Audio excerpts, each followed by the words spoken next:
বন্ধুরা, মাটি কাটা স্ট্যান্ডের নিচে রয়েছে মাটি কাটা যে খেয়াঘাটটা রয়েছে। আমরা এখন খেয়াঘাটের দিকে যাচ্ছি। এদিকে চলে গিয়েছে বড়ইচারা, এদিকে নাগর। তো আমি এখন যাচ্ছি মাটি কাটার যে খেয়াঘাট রয়েছে সামনের দিকে।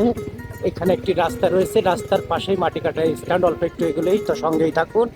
পাশে রয়েছে সুন্দর একটি মসজিদ। মসজিদের পাশ দিয়ে সামনের এগোতেই এই স্ট্যান্ডটি দেখতে পাবেন, মাটি কাটা স্ট্যান্ড।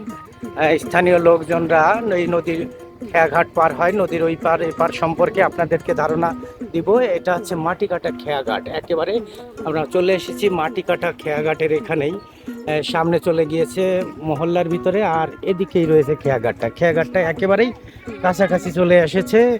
পানি এদিকে বেশি ভরে যাওয়ার কারণে দেখেন এখানে একটা পুরাতন বট গাছ দেখতে পাবেন। তা মাটিকাটা স্ট্যান্ডের পাশেই এই মাটিকাটা খেয়াঘাটটা বন্ধুরা। তা যথাক্রমে নৌকা এই পাশেই রয়েছে। আজকে নৌকাটা এই পাশেই পাওয়া গেল। তা বন্ধুরা, এই পাশ দিয়ে আশপাশে এইখানে দোকানপাট রয়েছে, দোকানপাটের পরে সাথেই রয়েছে এই যে মাটিকাটা খেয়াঘাট। এটা তো মাটিকাটা খেয়াঘাট, তাই তো? আপনার নাম কি? আপনার নাম রবিউল। ঠিক আছে, এখানে বসেন। আপনি আবার চিনছেন? কেমন আছেন? ভালো আছেন? তা এই রবিউল ভাই আসলে মাটিকাটার খেয়াঘাটের অনেক প্রাচীন এবং পুরাতন একজন লোক। আমি ছোটোকালে দেখেছি, সে সম্পর্কে আমাদের বিয়েই হয়। হয়তো ভালো মতো চিনে উঠতে পারতেছে না, তারপরেও আমি এখন নদীর দিকে যাই, একটু নদী দেখাই। তাই এখন এই যে খেয়াঘাটটা দেখতে পাচ্ছেন, এটা হচ্ছে মাটিকাটা খেয়াঘাট। পারগুলো একেবারে এখন ভেঙে গেছে, আগে অনেক নিচেই ছিল, যার কারণে এখানে আসা এই জায়গাটা একেবারেই মাটি চারপাশ থেকে ভেঙে চুরে গেছে, যার কারণে মাটির খেয়াঘাটটা এখন মাটিকাটা খেয়াঘাট একদম ইসের পাশে চলে আসছে। ওই পাশে দেখুন, চারিদিকটা দেখুন কি অবস্থা। তা বন্ধুরা, এই ছিল হচ্ছে এখানকার যে খেয়াঘাটটা। ওই নদীর ওই পাড়টা দেখা যাচ্ছে, আমি একটু জুম করে দেখাই। যথাক্রমে নদীর ওই পাড়টা রয়েছে সমাধিনগর যে রয়েছে, ওদিকে সমাধিনগর। এখানে স্থানীয় লোকজন নদীর এই পাড় থেকে স্বপ্ন নিয়ে পার হয়ে যায় ওই পাশে, আর ওই পাশের লোকজন স্বপ্ন নিয়ে পার হয়ে আসে এই পাশে। অর্থাৎ দুই পাড়ের স্বপ্ন একসাথে মিলিত হয় এই একটি মাত্র খেয়াঘাটের মাধ্যমে।